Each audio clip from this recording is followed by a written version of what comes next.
5, 6, 7, 8. Cults. So culty. We're here to talk about cults. Kind of. All right, here we go.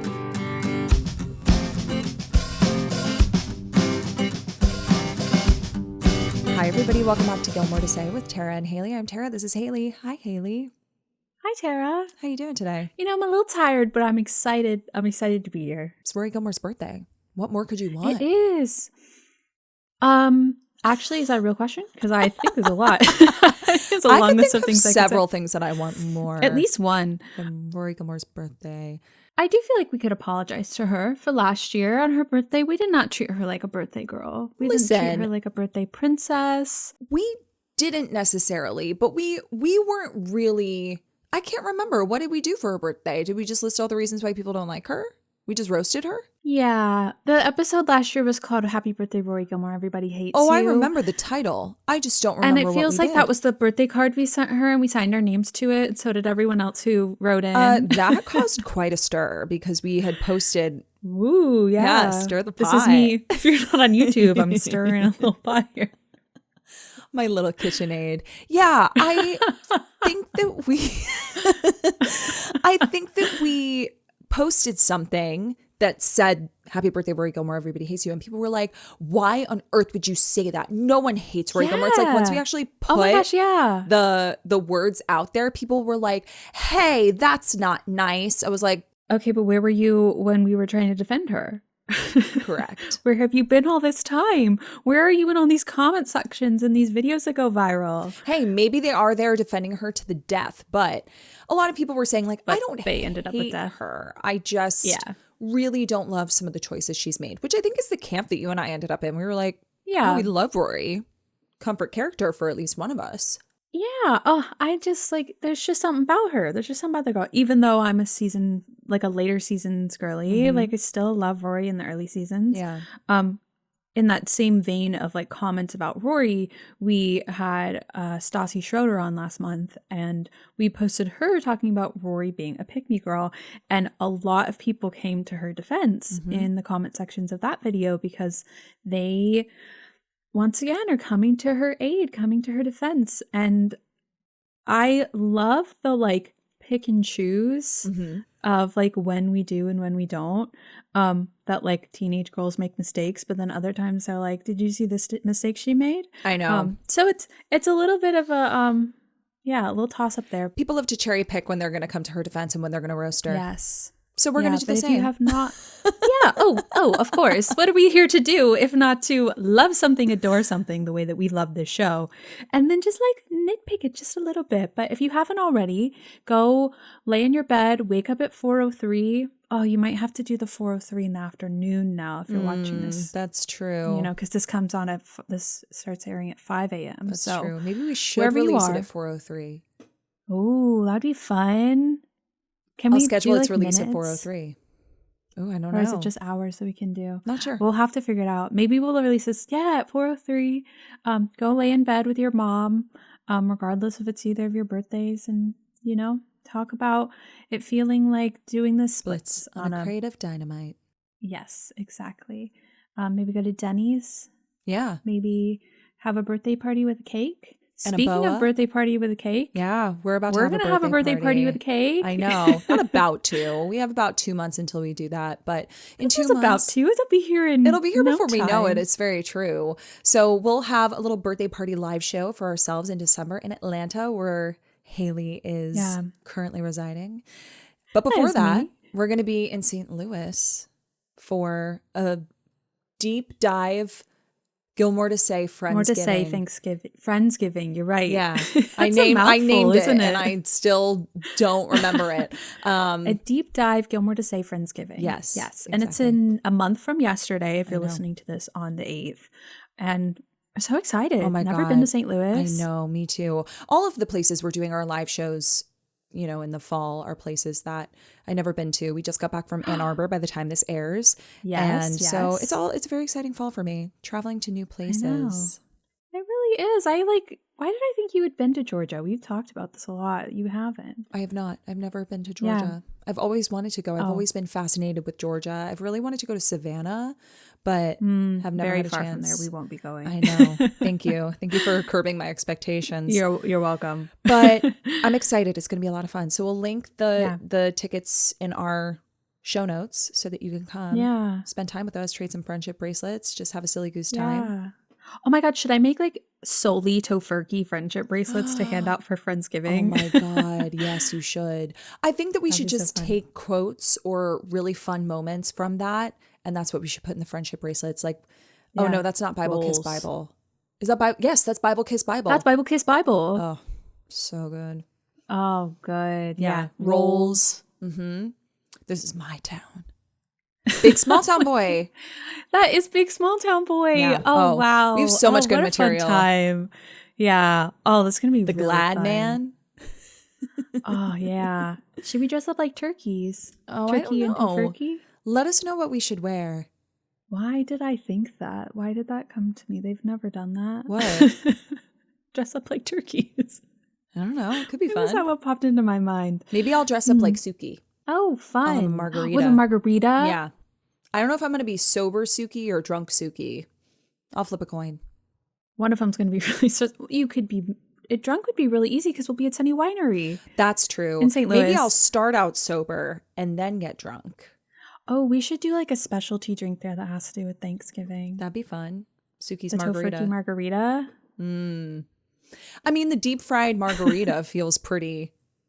appropriate. Yeah. You know what I mean? We'll think on it. And we're going to think on it. This is obviously a brainstorming session that you're witnessing right now. But no, we're really excited. So whether you want to come to St. Louis or Atlanta, link to tickets will be in our show notes. We're excited. It's going to be a lot of fun.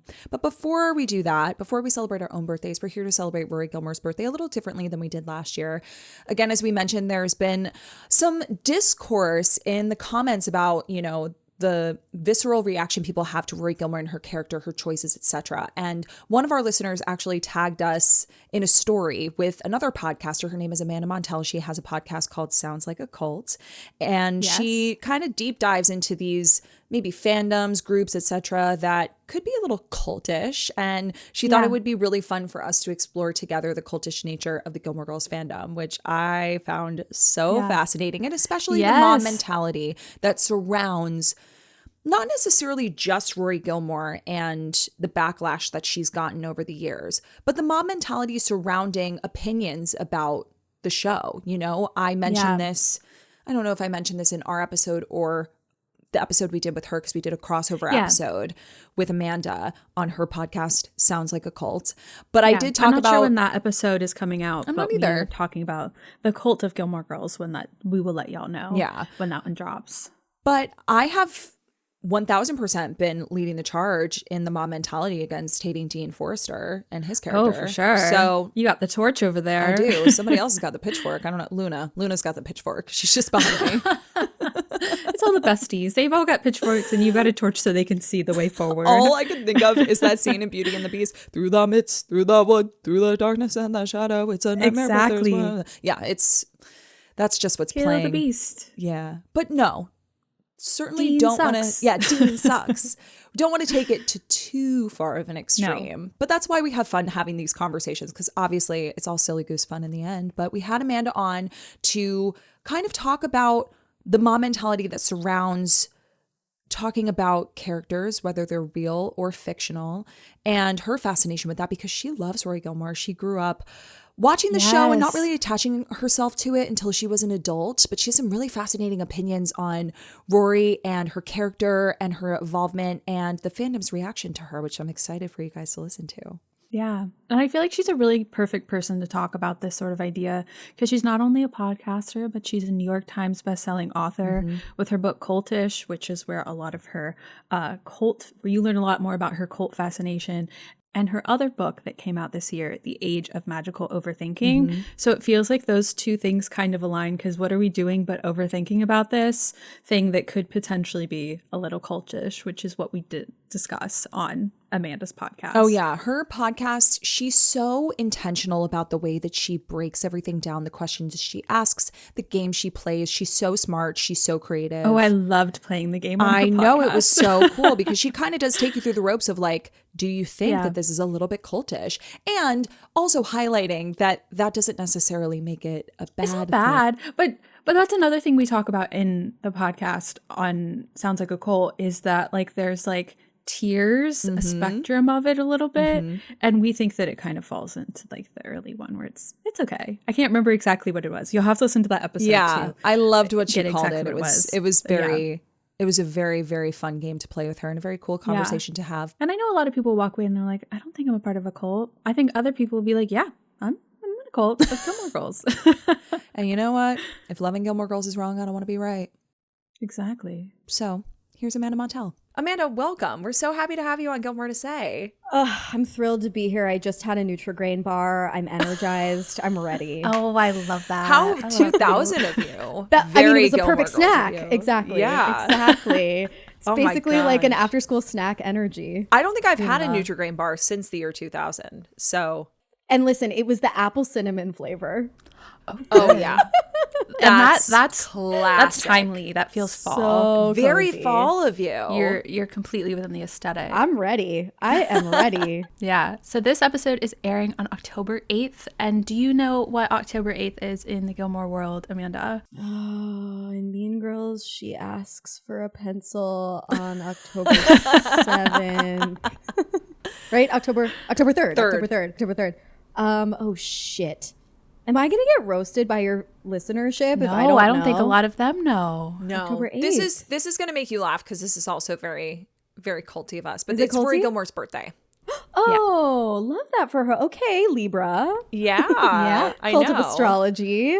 Last year we did an episode called Happy Birthday Rory Gilmore. Everybody hates you, because we were talking about how a lot of the fandom hates Rory Gilmore. Yeah. We spent the whole episode roasting her. And this year it's cool because it actually lands on her birthday. And we were like, oh, perfect. What a perfect opportunity to once again celebrate Rory Gilmore's birthday. And we're happy to have you here today because we know that you have a lot of thoughts about the Gilmore Girls fandom, which we just talked about on your episode, which might not have aired yet by the time this airs. On Sounds Like a Cult, which is your podcast, one of your podcasts. Yeah, Cult of Podcasting. And we're really excited to hear your thoughts. But before we get into it, we'd love for you to introduce to our audience who you are and what you do and a little bit about yourself. Happily. So I'm Amanda Montell. I am an author and podcaster. I've written some books. They're called Wordslut, Cultish, and The Age of Magical Overthinking. And then I host some podcasts too, called Sounds Like a Cult and Magical Overthinkers. And I love to write about, comment on language, belief, delulu, how we commune, how we find solidarity, how we assert power through language and other means in the information age. That's kind of my shtick. That's my beat. I love it. We, as I just mentioned, we just recorded an episode together, and you're so detail oriented when it comes to your approach to your show. And I love it. You did so much research, and I was like, shit, we don't do that much research. Oh, yeah, there's a lot of feelings. That is apropos to that speaks to the spirit of the show on which you comment. Very true. I have a slightly more conspiratorial and paranoid listenership, so I really have to get in the weeds. That's fair. Yeah, you really have to be lest they take me to task. Yes, that's so true. Listen, we get taken to task here on this show too. We will say something and it will be completely wrong, and they'll tell us. Don't you worry. Fact checked. But we've grown to accept it. We're like, listen, if we're wrong about this, please tell us. We welcome it now at this point. Just let me know. You're benevolent cult leaders, and I love that for you. Yes. So we got connected because one of our mutual listeners, I think, reached out to you. Mm-hmm. I think we were tagged in a story. We were also, tagged in a story of, recounting, our favorite podcast of the year, probably around the time that everybody was doing like their Spotify Wrapped and really like wrapping themselves up in what they're listening to, what they're watching, cozy time. And we have a little Venn diagram between the two of us of people who listen to our show and your show, and they happily, aggressively requested that we do a crossover collaboration together. And when you reached out to us, we were so excited because we've never really approached the idea of the fandom and community that we've built from the lens of it being a little cultish. And I loved the conversation that we had on your episode. But actually, we also wanted to talk about some of the fandom opinions that feel a little cultish. And one of those, actually one of the main ones, I would argue, is about Rory Gilmore and about the scrutiny under which she's, like the fire that she's been under over the last several years, especially as we've revisited this show in rewatching it, and that there are people that grew up loving her and now kind of have a little bit of criticism to offer her. There's a mob mentality that surrounds Rory Gilmore and kind of the approach that the fandom takes to hating her. So we want to get into that today, but before we do, I'd love to hear about your history with the show, your history with Gilmore Girls. If we are the cult leaders of Gilmore Girls, there's definitely a cult member within you, because you mentioned to us that you have watched the show about 6 times. Yeah. So I'd love to hear how that got started for you. Yeah, 6 times at least. I mean, this is not a show you watch once, right? No. It's like, you cannot just have one crab chip. You cannot just watch Gilmore Girls all the way through once. I'm from Baltimore. I don't know if there are any Marylanders listening, but I love a crab chip. It's a great snack to have while you watch a show. Anyways. All the New Englanders were like, yeah, crab chips. Crab chips. Anywho, I don't know how to talk about myself on a podcast. This is so funny. Like we were talking about this before we started recording our Sounds Like a Cult episode. I'm so used to putting on this like sounds like a cult, like hyper vigilant, overly scrutinizing, culty podcast persona. And now I have to kind of like relax and sink into my chair as I talk about my actual own personal relationship to the show. It's very different. Yeah, it is. It's a different tone. So I caught Gilmore Girls every so often after school when I was a kid, like in elementary and middle school, because we're all the same age. On ABC Family during the reruns. I was not that into it. We were talking during the Sounds Like a Cult recording about how Gilmore Girls very cleverly makes audiences feel smart by like overloading them with pop culture references such that if you don't understand them, they'll just wash over you. No big deal. You're swimming in the vibes. It's fine. But if you happen to understand one, say, that you didn't get last year or you didn't get the first time you ever watched the show, then you get to feel special and smart and like you're growing with the show. The first time I attempted to watch the show in middle school, I did not feel smart. I didn't understand anything. Like my pop culture references were like, if you're not citing episodes of Seventh Heaven, I don't know what you're talking about. So, oh my God, Seventh Heaven. I haven't heard that in a while. Yeah, I'm like, if you're not referencing episodes of the teen bedroom makeover show Knock First, I don't know what you're talking about. So I didn't get it when they would talk about like Paul Anka and whatnot. I needed to incubate a little bit and age. So by the time I got to college, Netflix streaming had been invented. And that's really when I fell in love with Gilmore Girls, because I started to understand the culture and the rapid fire dialogue a little bit better. And I also was just fucking obsessed with Alexis Bledel. Like, I mean, I would have amputated my left tit stone cold sober to look like her, you know? Like, because, okay, my favorite movie for like a year when I was, I don't know, 13 was Tuck Everlasting, which was actually filmed in the woods of Maryland. I didn't know that. Fun fact. Fun fact. Crab chips. I bet she ate some while they were filming. They're just Utz potato chips doused in Old Bay. Okay, they're delicious. Oh God, that sounds so good. They're so good. My partner is also from Maryland, and his mom snail mails us bags, like individual size bags of crab chips from Baltimore. Are they crushed by the time they get to you? No, because she pokes a hole in each bag. Yeah. Wow. Yeah. Oh. Like the reason, Wow. it's you can't ship chips from the East Coast to the West Coast because the elevation makes them explode. It's a whole thing, but she's very diligent about making sure we figured get it out. our crab chips. Wow. Yes. Good for her. I know. And the hole is small enough that they don't go stale. It's a science. So, I was totally obsessed with Winnie Foster in Tuck Everlasting. Those vibes are immaculate, sort of cottage core before cottage core had been Very coined. cottage core. Yum. I just loved it. Her like her fashion in it is very like doily core, I feel. Yes, doily core. So that sort of like set the stage for me to then fall in love with Rory Gilmore when I was ready. And I admired Rory. I admired how literary she was and how beautiful she was. I don't know. Like, No, she's beautiful. She's a long way. Girl. She's Yeah. angelic. Yeah, she's angelic. And like, I was never a mysterious girl. You know, I'm yappy. Like, hello. Can relate. Yeah. Yeah. And like she's so, you know, it's like the first thing that Dean says he notices about her is like how focused she is. She's sitting under a tree reading a book. She can't be bothered. So she's got such restraint as a human being, at least in those early days.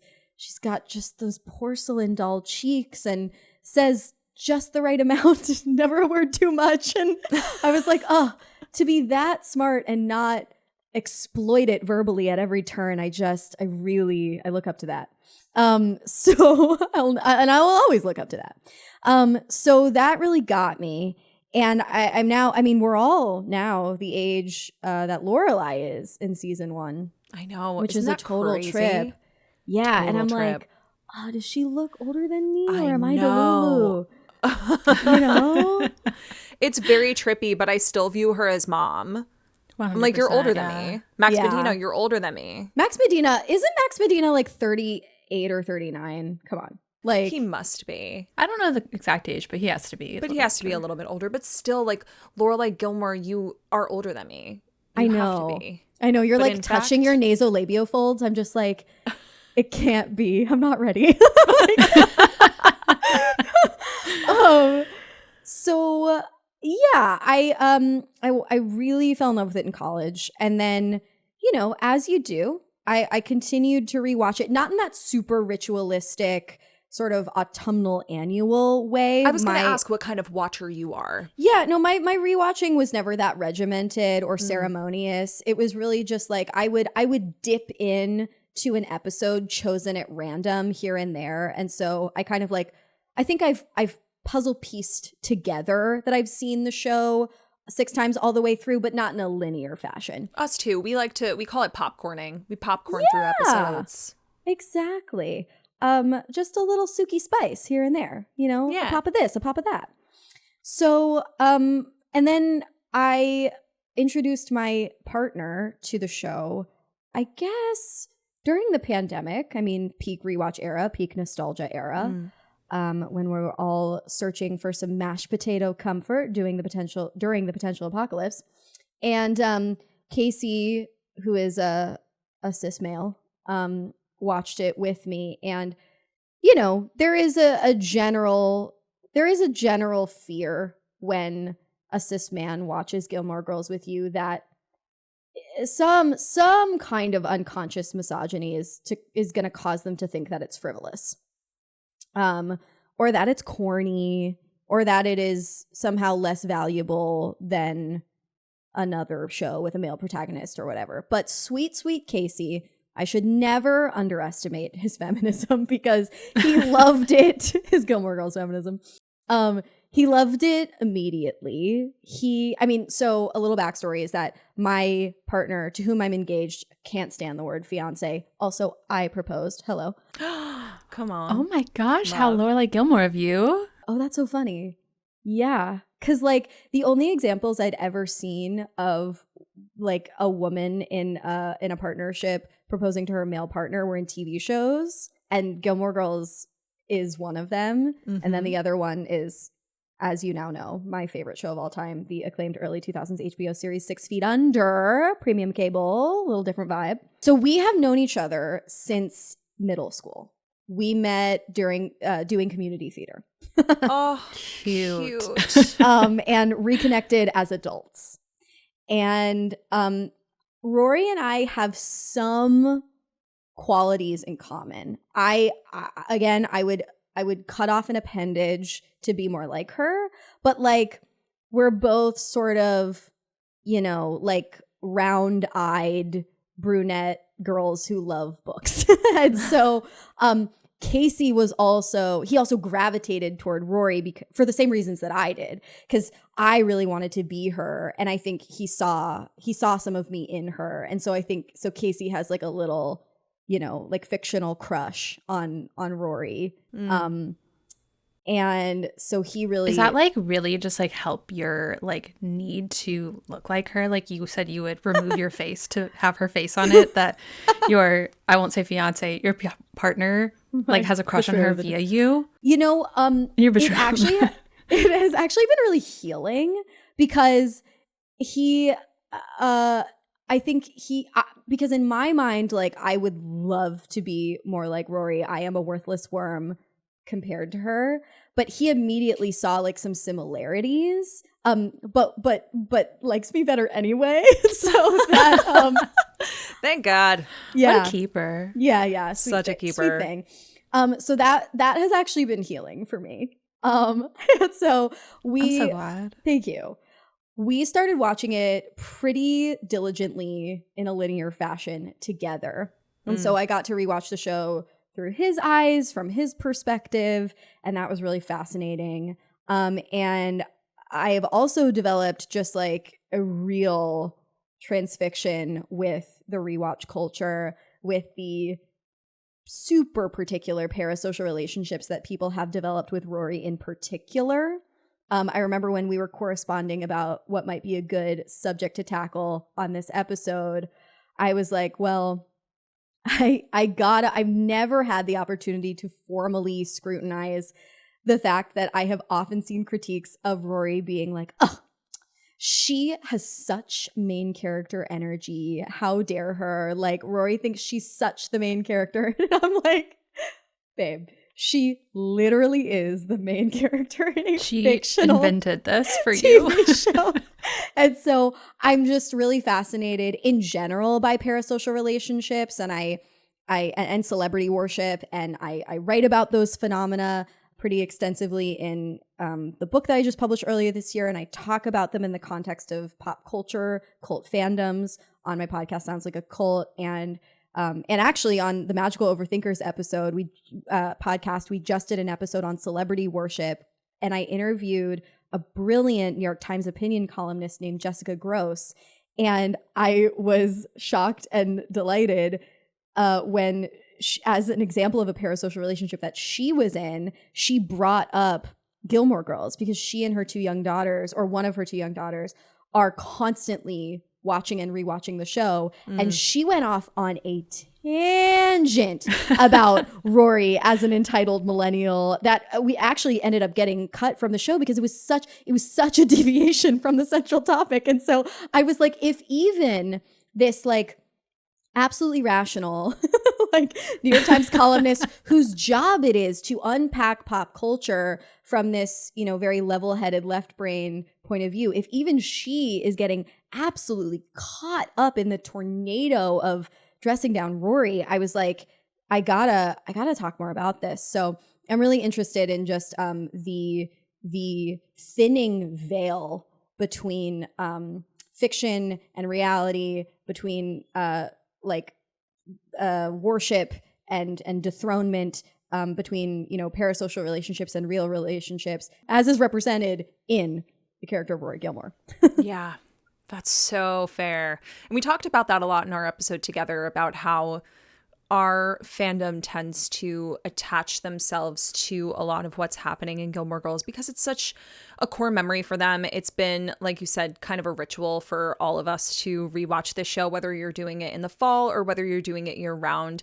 We've attached ourselves to these characters and these situations in this world so much so that we tend to project some of our own experiences that may be similar or have similar characters at play onto these. And then that subsequently creates this arguably maybe toxic, if you want to put that word to it, relationship to these characters that can promote this mob mentality around their actions, their reactions, what we would do, how we characterize them now as people because of the choices that they make, in the same way that we do with real people, with reality television stars. And it's something that Haley and I didn't really touch upon until earlier this summer. We were kind of figuring out how we were going to pitch to collaborate with reality television podcasts because there's so many of them out there, as you know. And I was like, where's the thread? Where's the common thread? And that's where it is.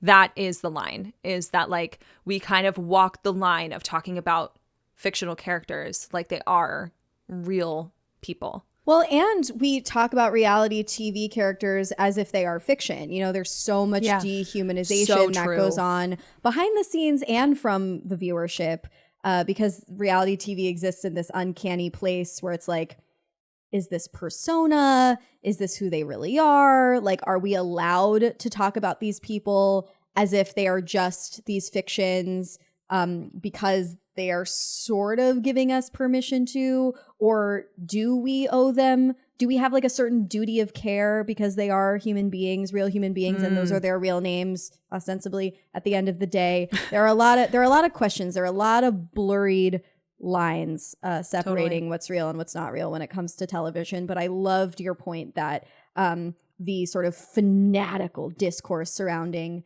reality TV has in a way influenced the discourse surrounding a fictional show such as Gilmore Girls. Totally. In relation to reality TV, I sometimes feel like the people who talk about it sometimes feel like they can change the outcome of it. And sometimes it does. Sometimes it deviates the way that production takes something or the person that they choose for the next season or how they produce it. And I sometimes feel like with Gilmore Girls, if we talk about it enough, maybe it will change. That is so fucking funny that you say that. That is so funny that you say that because I assume you both watched the Friends reunion when they all came together. What was it, on Max? I actually just rewatched the Friends reunion on an airplane. And I thought it was so interesting that Jen Aniston made the point. Jen, so cash. This is my delusion. I'm like, I live in LA. We're friends. But Jen made the point that she felt as if they were so shielded and protected and fortunate in that way from the fact that Friends came out before social media, and so there was no like intense discourse on social media surrounding the show, and they never had to contend with comments and hate discussions on their posts and whatever, and how that allowed the show to remain precious. And that is relevant because even fictional narrative shows are being shaped by fan reactions. And I know this because I recently was chatting with one of the cast members from the show The Sex Lives of College Girls. And it's been like 2 years since the end of season 2. I know. I've been like, where is it? It's coming. It's coming in November. I actually just saw today. We're filming this in August. And I just saw today that it's coming out in November. So I'm excited because I think that's such a cute show. Yeah. Great show. Fun watch. Great show. But I was chatting with this cast member and she was telling me that the writers were originally planning to flesh out a certain relationship, a certain love connection in season 3, and then totally pivoted because the fan reactions to the sort of like seeds that were planted of that relationship in the season 2 finale were so aggro and so zealously negative that they were like, oh, the fans are pissed. we gotta pivot. We gotta pivot. Yeah. Pivot. And change the course of the show. And that would not have happened in the Friends days. In the Friends days, the writers would have just stuck to their guns, you know? Well, the only thing they had to go off of was the live reactions from the audience. If something wasn't landing a laugh, they would write that in there, change a line, but not a whole storyline. And not a whole storyline, and not because of like millions of comments, you know, or thousands of comments. And so I thought that was really fascinating. And yeah, Gilmore Girls also was protected from that, but because of the rewatch culture and because the show is still kind of alive in this way. So true. It does provide fodder for delusion, because you think like, I mean, I have this too though with nostalgic shows. I was actually I was posting on Threads for like 5 minutes a few months ago. I was like, let's give this a try. Us too. Quickly defected. But one of my only Threads posts that I ever posted was like, my personal delulu is that every time I rewatch Sex and the City, I think there's going to be an episode that I haven't yet seen. Right. I know. I feel about The Office. Yeah. And I think with these hyper nostalgic shows, the fact that we rewatch them and continue to talk about them makes us feel like they are alive, and that we can change their course. That's so interesting that they would change that based on the audience reaction, because just thinking about like if Gilmore Girls existed in that way, because I feel like the first couple of seasons, the season finales are, you know, just comforting. It like leaves you on a nice little button for you to wait until the fall until your show comes back. But starting in 4, we had these really intense cliffhangers. And especially with season 4, if that had ended and then gotten the reaction that it did, and then they shifted it, I just feel like, one, I don't think that Amy Sherman-Palladino would change it for a fan reaction, if I'm being honest. She doesn't seem like the type. I know. What a threat to an artist's integrity, like these fan reactions. But also, like, stick to your guns, bitch. Come on, HBO. Yeah. It almost feels like, don't you know where this is going? Like, aren't you have to convince the audience that this is right. Like, you're the authority. This is wrong. Tell them, you know, it's like, this is not a choose your own adventure. Yeah. I know. Truly, that's what it feels like. Because at the end of season 4, that's the episode where Dean and Rory sleep together. And arguably, this is where everyone feels like Rory just like goes downhill. Famously on the show, someone said when Rory cuts her hair, she cuts her brain. So in season 4, she gets a haircut, and that really got us. But as a girly with a bob, I love when Rory cuts her hair. I'm just like, we're melding. It's a fun little change, but yeah, that kind of aligns with the decline as people see Rory, because something I wanted to ask you about is one of the like defining features of criticizing Rory comes from the idealistic nature of Rory in season 1, 2, and 3. She doesn't really make many mistakes. If she does, they're rectified. And sometimes what is Amy Sherman-Palladino's way of like the Full House conversation, the sitcom conclusion to an argument. But she's studying for school. She has really clean goals. She's actually like protecting people who are mean to her at school and trying to advocate for their humanity. And the way that she moves through life feels very idealistic, and in the same way that you were talking about relating to Rory, I don't know what came first for me, like the Rory or the me in like loving books and wanting to be really good in school. And I mean, eventually I said I wanted to go to Yale, and we all know where that came from, even if I denied it. I didn't, but like it was that nature of like, oh, this is someone you want to be. This is someone you want to watch. Yeah. And a lot of people at her graduation, they say that's the end of the series. I close my laptop. Netflix is done. There's nothing else to watch, because they don't like what happens afterwards with her character, because we lose that. And I wanted to know your thoughts on that, like differentiation between Rory as she ages through the series and Rory in that like idealistic, angelic pocket of 1 and 3. Well, we were kind of hinting at this earlier. People take what happens in the show very personally because of all the projection and displacement. And I don't want to express too much disdain for that. Like the iconic Anne Helen Petersen culture critic has said that, you know, talking about celebrities, or in this case, fictional characters, is a way of talking about what's important to us without having to talk about ourselves. And I think like in Rory's more dare I say demure she's the demurest. Yeah, the demurest. Watch, by the time this comes out, that trend will have been so long gone that people won't even know what we're talking about. They do call her the demurest in season 5. They absolutely episode do. 20, No, they so totally do. Always relevant. They absolutely do. I actually found out about the TikTok demure thing because someone posted a Gilmore Girls screen grab, and I was like, something is afoot. But yeah, I think, during Rory's more docile era, when she's not, I think a lot of us are, as adolescents, are either more docile or more angsty than our adult selves would be. We're contending with a really squishy prefrontal cortex. We don't have a fully formed identity. And so if you have been placed in a box during your childhood as a goody two-shoes, then, that's kind of the script that you'll follow. If you feel like you're an outcast or an outsider, and that's very much how I felt when I was growing up, then, you're going to follow the more angsty script, and then you're going to grow up and hopefully become a little bit more complex, be given the permission to, have the tools to, etc.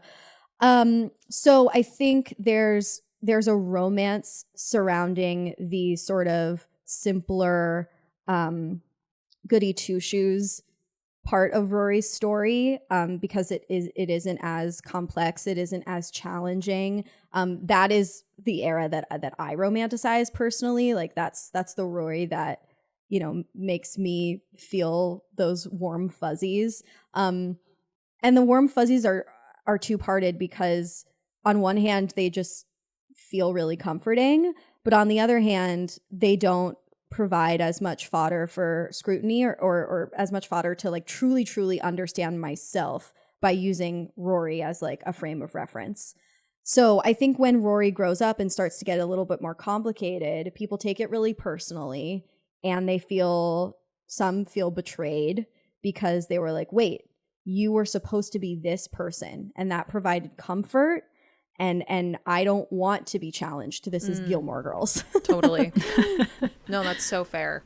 That is so fair. Because I think we talked about this in our episode on your podcast, that like the preservation of this show is so important to a lot of people that they almost don't want to criticize it.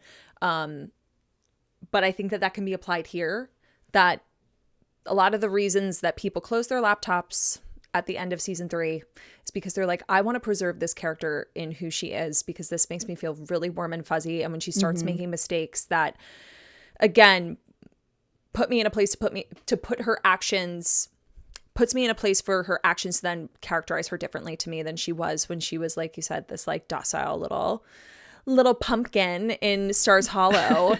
I think that it changes the show for a lot of people.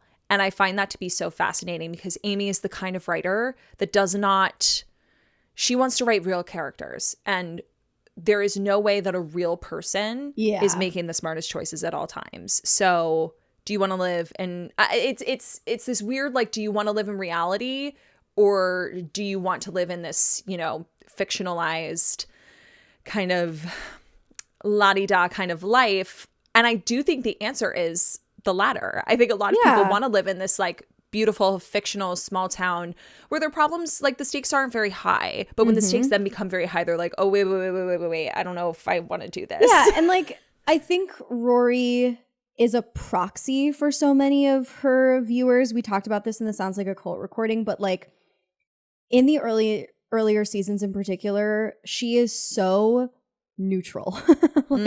She like barely talks. She's always wearing the color oatmeal. Like she's so like so vanilla. Yeah, she doesn't really make waves. She doesn't make waves, and that's not, an insult. What I'm saying is that it allows us to project whatever we want onto her character, including ourselves and our own lives.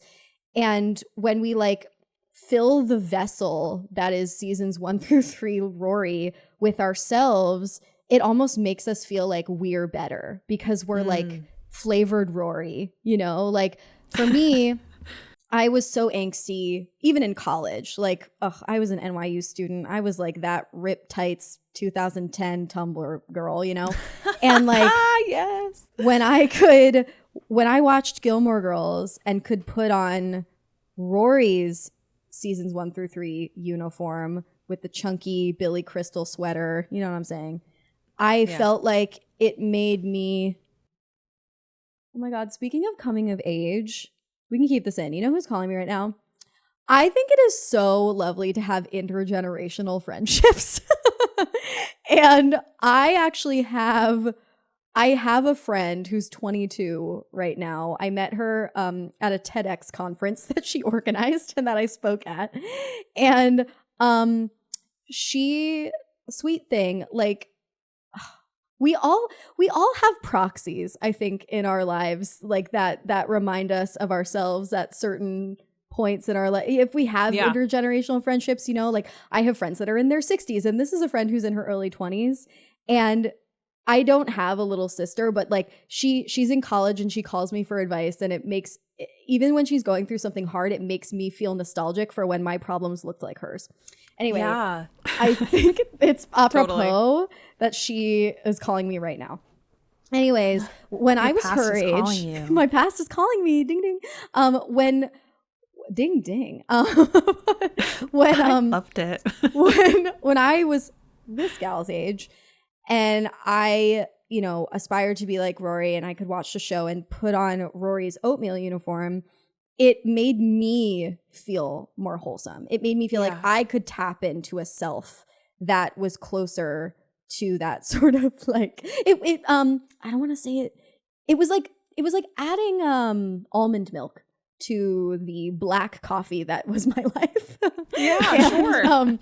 And that felt really good. And so, you know, as she aged and started making serious mistakes, I think some people didn't want to maybe face their own mistakes by watching her make some. That's just a little theory. No, I always feel that too, especially like I like that we have given the term like bland neutralness to Rory in that time period, because it's true, and it's not an insult to the writing or the show or anyone who enjoys that part. It's just like true that there's a lot of you that you could, like, a lot of room for you to insert yourself. And I think that I'm, in my mind, the way that I'm kind of like seeing this is like someone who's like in their mid-20s, like late 20s, watching this, not wanting to get into the season 4 mistakes, the season 5 mistakes, because it feels too close to where they're at in their life. And so they're just going to like retroactively watch themselves in 1 through 3 subconsciously, so that they don't have to be reminded too much of the fact that they are going through things that are a lot more similar to Rory in that era. Because Kristen Stewart, actually, I forget what magazine it was for, she was interviewed. It was like a reel or something that came from it. She started watching Gilmore Girls and she loves it. She loves Rory, and she loves Rory because she makes so many mistakes. She was like, I see myself in her sometimes when she's just fucking up, and I was like, I love that. Kristen so interesting. Stewart? Such And I was like, get her on the pod. Come on. I love learning this. Oh my God, Kristen Stewart. Such a different approach to comfort. You know, it's a very different approach to comfort when you find comfort in someone fucking up versus finding comfort in like preserving them as this, like, as we call her, angel on top of a Christmas tree. And I love that approach to it, because some people find comfort, like Haley finds comfort in the drama. She loves it. She's like, show me the drama. My favorite episodes are when they're shouting in the street, like when they're fighting at Friday night dinner. Not me. Like, and I think part of it is like, I think you can fit on two sides of like the anxious rewatch, in that like you want to be soothed. But I think that there's something really delightful about two people who are fighting and having their problems out, and then 4 episodes from now, we're good. Everything's solved. It makes me want to ask, like, what was like the environment of your home growing up? Like, I just, you know what I mean? I'm one of 4 children, so it's a bit wild. It was loud. Yeah, it was loud. It was loud. Yeah, so like my parents worked a lot. So like my house, well, I was actually often at my friends' houses, and most of my closest friends growing up had single moms. So like I craved the feeling of Rory and Lorela. Actually, I make a Gilmore Girls reference in chapter 1 of The Age of Magical Overthinking, because really? I did, because I really craved that dynamic. It was so intimate and it was messy, but for some reason, like when Rory and Lorelai are fighting, it still feels really docile. As opposed to like Lorelai and Emily. I did not crave that fucking dynamic. But yeah, I mean, also like I would be totally down to watch a spinoff of Gilmore Girls that was just like a Suki cooking show. Yeah, just them walking through town. Yeah, just like her buying ingredients and like making different cakes. Yeah. It's just so uncomplicated. Suki edition. Literally, like, I would love that. Question, how'd you feel about A Year in the Life? Okay. I know it's a loaded question, but how did you feel about A Year in the Life? And then I'd love to hear how you felt about Rory in A Year in the Life, because that's honestly where she comes under the most fire when she, like, you know, in the latter half of the series. But I think it becomes even more like fury-filled when people see where she lands in the revival. Okay, so I feel like we are just kind of dancing around the notion of Rory Gilmore as like the poster child of entitled millennial. Like, and that is personified to an extreme in the Year in a Life, because by the time that aired in 2016, millennials were really defined as a generation. And I feel like we never got our day in the sun, because when we were teenagers, we were just like entitled young people the way that every younger generation is characterized. But then by the time we were adults, it was like they're lazy babies because we had gone through so much culturally and economically, etc. So like we never had our glory days. Like I feel like Gen Z has is experiencing such a glory moment right now. Like they are gonna save us. Like there's such reverence for their aesthetic and for their approach to life. And I don't mean to sound bitter, and I generally don't feel bitter, but when I back up and analyze it, I do feel like millennials have really gotten the short end of the stick in many ways, just in terms of like cultural discourse. Yeah. But I feel like even when we talk about it as millennials, people are like, shut up. I'm like, no, but it's true. Yeah, I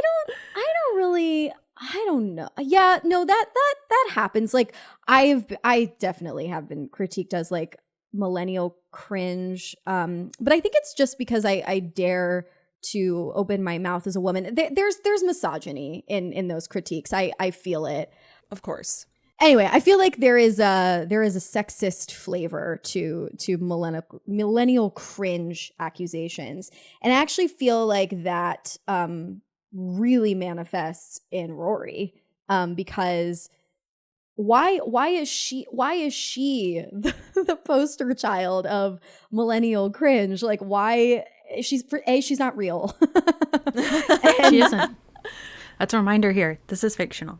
And B, like I'm trying to come up with an example, and I think it's telling that I can't immediately call to mind an example of a man who is real and makes like much more destructive decisions that impact society, that are like, yeah, totally wince-worthy and overly earnest and it's silly and dumb, and yet, you know, yes, Rory gets that label as like the model of millennial cringe. Anyway, what do I think about the Year in the Life? Okay, so I remember when I first watched it in 2016, I could not. I was squirming in my chair because I felt like the writing was trying so hard to be current. And I really didn't buy Rory's plot line. I just don't buy that Rory would have never found an anchor client, would have never found herself with part-time copywriting work. I'm so mystified by it. It almost doesn't feel like 10 years went by. It feels like maybe feels like 6 months went by. Yeah. We say that a lot because, as we talked about earlier, Amy didn't write season 7, and so I feel like she almost kind of treated it like these characters were frozen in time. Admittedly, she had to like hire people to tell her what happened in season 7 because she was like, what I miss? And it almost feels like season 7 was a little negated in a lot of ways. And oftentimes we say that we feel like the revival, these characters were frozen in time for 10 years, and then we just kind of pick back up with them. Not much has changed. There are big things that have changed. Obviously, Richard's passing, and that's really all I can think of. But that only changed because it changed in real life. Exactly. Yeah. And Luke and Lorelai haven't gotten married. You know, everybody in the town still remains the same. Rory, again, it feels like what's happened over the last 10 years. Yeah, so you're not alone in that thinking. It feels like they've been frozen in time. I struggled to buy it. It's not like, oh, what an interesting choice that they've been fossilized this way. For me, it was like, I can't get into it. Like they do not have me as an audience member because based on everything that's come before this, I just don't think this is realistic for these characters. Yeah. There's two, like, I guess, sort of points that I want to, like, get your thoughts on, or just kind of, like, the direction of things. Because before the revival came out, one of the things that Amy, I'm not sure where it was, like we've talked about on the show before, that she was quoted in an interview as saying, is that she didn't understand why everyone was focused on the boyfriends, like who Rory was going to be ending up with. We should have been thinking about, did Rory write a book? Was Rory like shortlisted for a Pulitzer Prize? Like what was going on in her life in terms of her career? But what was so interesting about that we had that sort of like insight to her, is then when we get to the revival, Rory's not doing anything with her career. A Talk of the Town piece is not like nothing to come by. Like that's like kind of hard to find yourself like getting that sort of piece. And I think that where the millennial aspect of it comes, like the entitled millennial, is I think completely accidental on behalf of Amy Sherman-Palladino, or she was trying to portray her as this because she didn't pay for her private education, either high school or college. She was the editor of the Yale Daily News. She ended up, for all intents and purposes, if we want to call it canon, on Barack Obama's campaign tour as a journalist. In like that was kind of where we left her. And then she couldn't make anything in her life work. Nothing. Yeah. And at 32, she has one piece that she can like give her name to. And then as she's trying to get these other places, she's having to have her ex-boyfriend / current person she's having an affair with father get her a meeting that she kind of fucks up. And then same with like when she's getting into like a more modern day media site, she also just like doesn't care. And that feels like, was the intention of the writers to make her that unlikable and make her that millennial entitlement, that she just kind of fell off on this incredible privilege she had? But like, I think it's such a mischaracterization to call that millennial entitlement. That's like 1% entitlement. She also famously does not like millennials, as given by the 30-something gang in the revival. The writers, you mean? Yeah, or Amy Sherman-Palladino. Yes. Yeah, totally. Yes. Okay, so that is the creator and writer giving license for anyone else watching who already has a bias against millennials to just really lean into that and justify it and all of that. Because like, I don't know about you, but I don't know anyone like Rory Gilmore. And so I don't think she represents our generation, you know? Like, millennials are defined by student loan debt, you know, a baptism in 9/11, like, you know, and in a culture of fear and paranoia and not being able to take your body butter in your carry-on. Oh man, that's true. You know, like the truth. I'm being facetious, but you know, like using Rory as license to express disdain for the millennial generation is, I think, common. And I'm now understanding that it's partially, you know, Amy Sherman-Palladino's fault.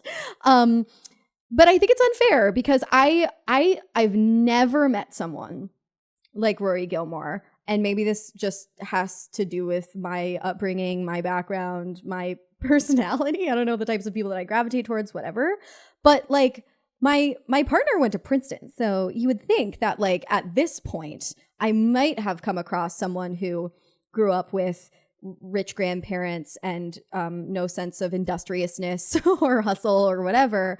And I haven't. I don't know anyone who was like this angelic overachiever until the age of 20 and then totally flipped and stagnated and became no one. But I almost feel like my description just now felt more believable than the actual manifestation of Rory on screen. Yes. There's so many things that I feel like we as this sort of like age range of like being millennials can project onto Rory that the writers did not intend. Like we have like this sense of like gifted kid burnout of like reaching that point in college and being like, I don't know if I can do this anymore because I've been doing it for so long. But that's not really like a reason that like it seems like she's externalizing that this happened to her. No. Or even like with the revival, what I always feel like is like, I feel like it should have been more of like, you can change your mind even if from the age of 16 you were telling everyone this is what you wanted to be. You can kind of like shift paths for what works for you. But again, that's something that we're like projecting onto it that fits for us.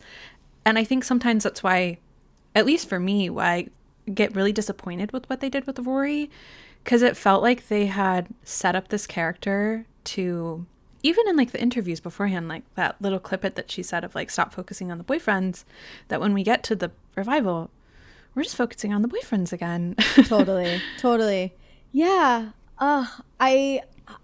What hurts the most about all of this is that, and now that I understand that Amy Sherman Palladino has this bias against millennials, it all makes sense, because I genuinely feel like, and this speaks to like the cultishness of the fandom too, I genuinely feel like those who are already oriented toward disdaining millennials and finding our generation entitled, lazy, cringe, whatever, Rory, the way that they wrote Rory gives them permission to lambast our collective generation, even though Rory does not represent us.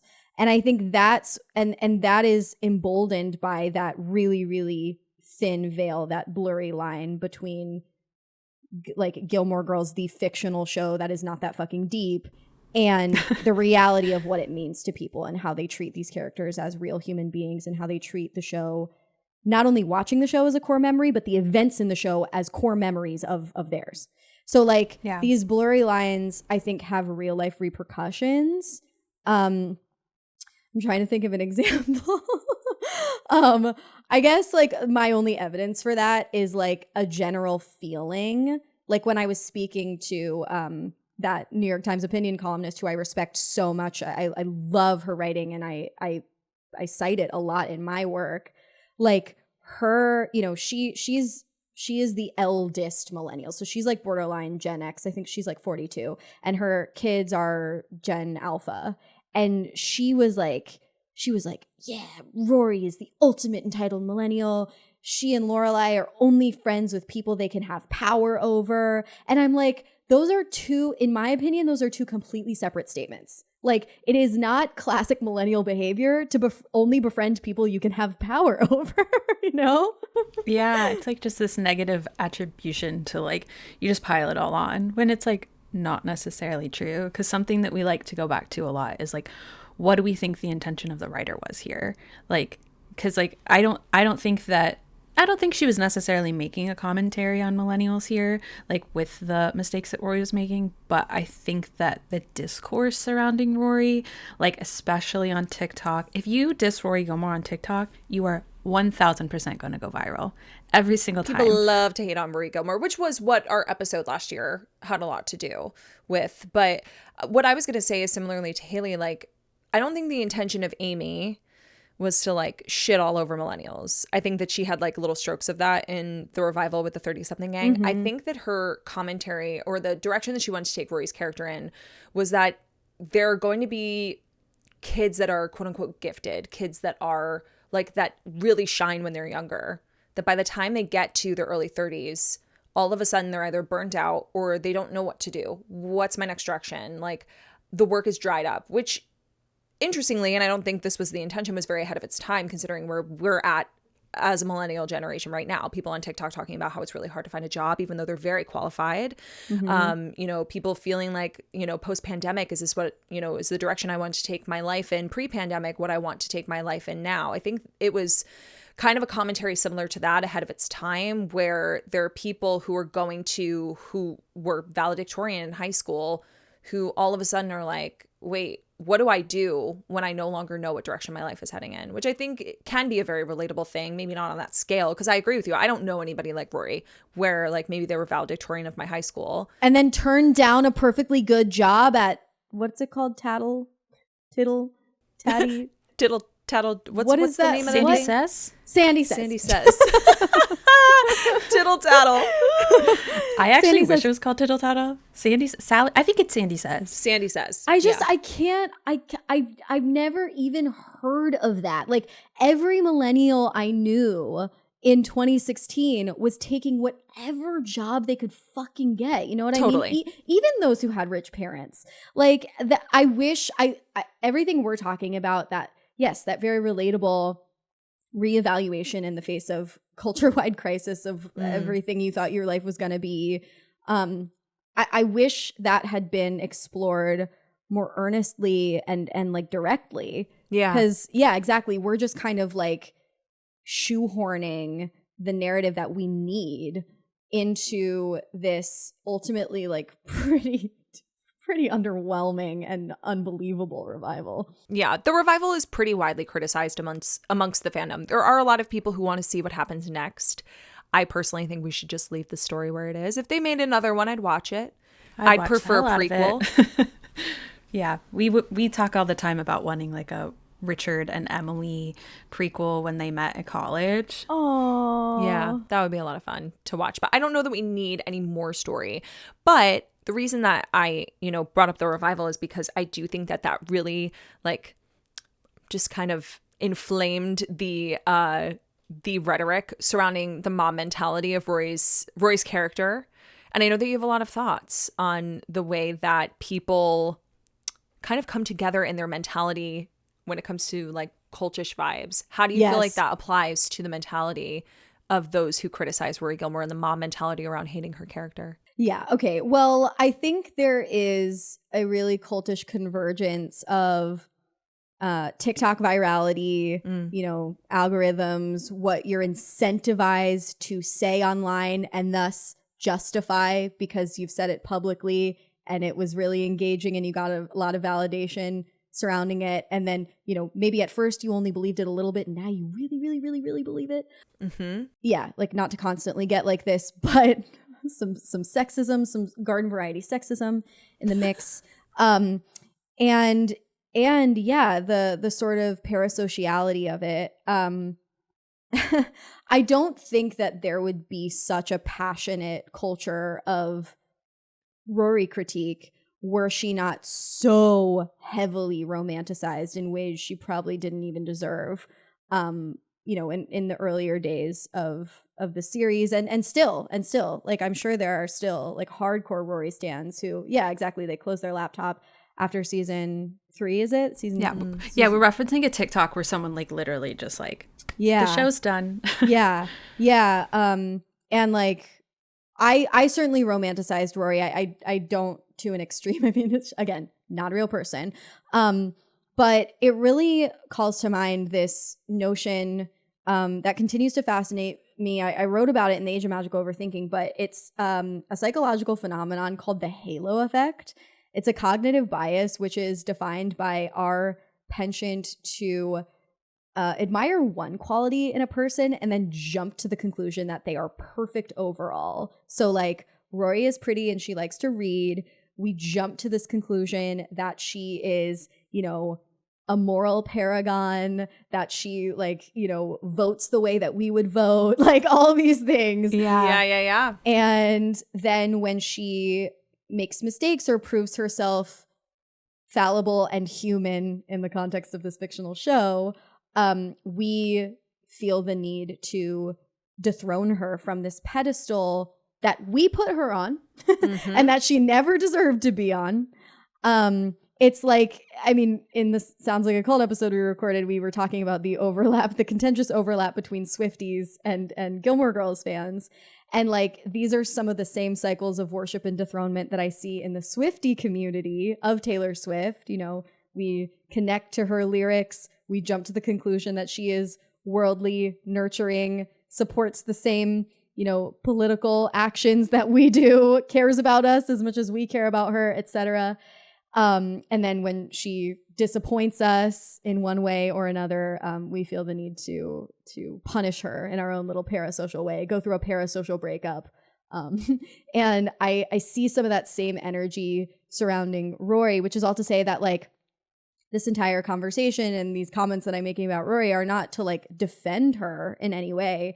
It's just to like point out the ways that we engage in parasocial worship. And what makes this interesting is that it's literally a fictional character. It's not even a real person. Like, it can't be a role model because this person does not exist. But yeah, she feels real. But she feels real. And I think TikTok makes her feel even more real. And I think the fan fiction, I think the rituals, the rewatch culture, Our podcast, your podcast. Yeah. And it's not bad. It's not something that I don't think should exist. Like we like, it's art, you know, and people. This would be a really weird point if you got to this point and you're like, yeah, this shouldn't exist. No, not at all. Like I would love, in a way, like I'm jealous of people who are this obsessed. Because I'm like, I want to feel that much. But I wish I could feel less about things, admittedly. Yeah. But yeah, I'm like fascinated by how parasocial relationships and delusion manifest in the context of this fictional TV series. Yeah. And the especially because parasocial relationships to a certain degree are fictional, right? So when you then take a fictional relationship and place it on a fictional character, and where does it end? Safer in a way, because it's like you're not doing this to a real person, right? There's no way you're going to hurt Rory Gilmore's feelings. There's no way that Rory Gilmore is gonna, you know, go direct to cam and make a statement that she's leaving Tumblr, a la Taylor Swift's Tumblr gate. You know, it's like, you're right. In a way, there's less at stake, but also like you can truly make up whatever. If the person isn't real and doesn't have like any boundaries to set. Yeah. Or any way of disputing claims. If we could slip into the narrative for a second, because you have watched it so many times and you watched it with your partner, there's a lot of like criticism around Rory because she's a bit of a cheater, regardless of how she ended up in that situation. How do you feel about like the pile-on hate that Rory gets for that in the same season that Paris is cheating on her boyfriend, and people are like, well, I get it. Again, I just think it has everything to do with the pedestal upon which Rory was placed. Like, Paris set a precedent very early on that she was a hot mess emotionally, psychosocially. We expect her to wild out, you know, in that regard. Yeah. Whereas, like, Rory was, what did you say, a pumpkin? She was a sweet, I called her a sugar pumpkin. Plum. Yeah. She's a sweet oatmeal She's sugar a little plum. pumpkin. Yeah. And so we expect better. And I think that disappointed us. We took it very personally when she defied those expectations. You know, I am so curious what people's I'm so interested in how the show would have unfolded were it like written and shot during a cultural period when like non-monogamy and polyamory was more in the zeitgeist. Because like I was literally just thinking this because I'm rewatching another show that I love right now, and there is like a cheating plot arc, and I'm just looking at these characters and I'm like, they're just non-monogamous. Like, they just are non-monogamous, and they don't have the language or the permission or anything to like acknowledge that and explore that and have that be okay. Now, do I think that like Rory is poly? No. Maybe. Wouldn't that be amazing? honestly, by the end, I'm a little bit like, what do you want? Well, part of it is that like she's so possessive, like he's my Dean, and like whenever she puts boyfriend down, he is still hers. So there is like an element of it that's like everyone belongs to her. That yeah, no, for sure. She definitely, there's like an imperiousness to Rory, no doubt about it. She's spoiled, period. Like she gets everything she wants and more. And I guess, that extends to human beings. I'm now just totally distracted by a version of Gilmore Girls where like she and Logan join a very, very high-end elite like sex club. Very much like the, what is it? Fan fiction right in front of us. Yes. Can we workshop this right now? What is Logan's secret society called again? The Life and Death Brigade. Like, what if the grown-up version of the Life and Death Brigade after you graduate has this like underground, old money sex club wing? Like I would be into some fan fiction about that. Okay, well, all right. You're like be yourself on our podcast. It seems kind of interesting. I kind of can't wait for that to be your next book, actually, as it turns out. Yeah. Is that what you're announcing? Honestly, I should pull a Ross and just pivot, because writing this research-based nonfiction, it's too much. Yeah. Have some fun. I gotta get bang for my buck. Work smarter, not harder, Yeah, right? Before we end, something that we talked about earlier was teams. I guess we talked about it on Sounds Like a Cult. Mm-hmm. But did you tell us what team you were on?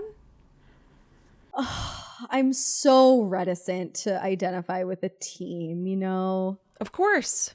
Oh. Do you have maybe a leaning of how she should have ended up? It changes all the time, I mean, I think she and Logan probably deserve each other. Of course, I, as a hot-blooded, red-blooded woman, want Jess to be mine and yours, and Cult of Jess. Yeah, honestly, that's the real cult. But actually, and this says a lot about me. The only man on the show that I ever really felt like attracted to was Luke. Okay. Really? Yeah. Listen, there's a moment. There's a moment in an episode called Tippecanoe and Taylor 2 where he is leaning up against a door. He's like fresh out of sweatpants. He's like waking up from, he was sleeping, and Lorelai wakes him up, and he comes out in this t-shirt and these sweatpants, and we all, if your jaw is not on the floor, I'm sorry. Leaning against the door. He's a good looking man. I'm just a girl. Yeah, but I always saw him as like, watching this when I was 12, I was like, oh, that's Luke. Like, being someone who was closer to Rory's age at the time when I started watching the show, I'm like, that's like my dad, No, like I know. I felt gonna date my mom. I guess like in college, it would be less creepy and weird, like, to be attracted to him. But like, yeah, I was all about Luke because there's a challenge within his emotional reserve. I would just really want to win him over. I would want to crack him open, Yeah, totally. That seems like why probably it seems like you are in the Jess camp too, of like that, like, what does he say? I don't like anyone but you. Like, they run very parallel. Yeah, I want to break into that. I want to be the only one. That's what I'm getting. Now that is main character energy. Full circle. Well, Amanda, thank you so much for joining us today. If our episode together hasn't dropped on Sounds Like a Cult, you guys can listen to it. Even if it has, please go listen to it. We really get into the nitty gritty of the cultish nature of cult in general and how that applies to Gilmore Girls and the fandom. It was such a joy to have you on. Tell the people where they can find you. Thank you so much for having me. What a blissful morning. We've spent 3 hours together and we don't want to kill each other. That's huge. I know. You can find me wherever you listen to podcasts. If you like pop culture and cultishness and that sort of cheeky type of content, then you can subscribe to Sounds Like a Cult. And then if you're interested in mental health, if you identify as an overthinker, then my Magical Overthinkers podcast might be up your alley. And then my books, Word Slut, Cultish, and the Age of Magical Overthinking are available wherever books are sold. I recommend patronizing your local indie bookstore. Hell yeah. Yes. Give it up for indie bookstores or check it out at the library. Yes. Library. You do not have to use money to engage with this literature. Yeah. And I definitely recommend. I loved Cultish, not to like gas you up. Like I never thought I'd read a full book about cults, but your voice just is so engaging and so funny and just makes it so enjoyable to learn about cults. Sweet thing. Thank you. Appreciate that. Of course. Thank you so much for joining us today.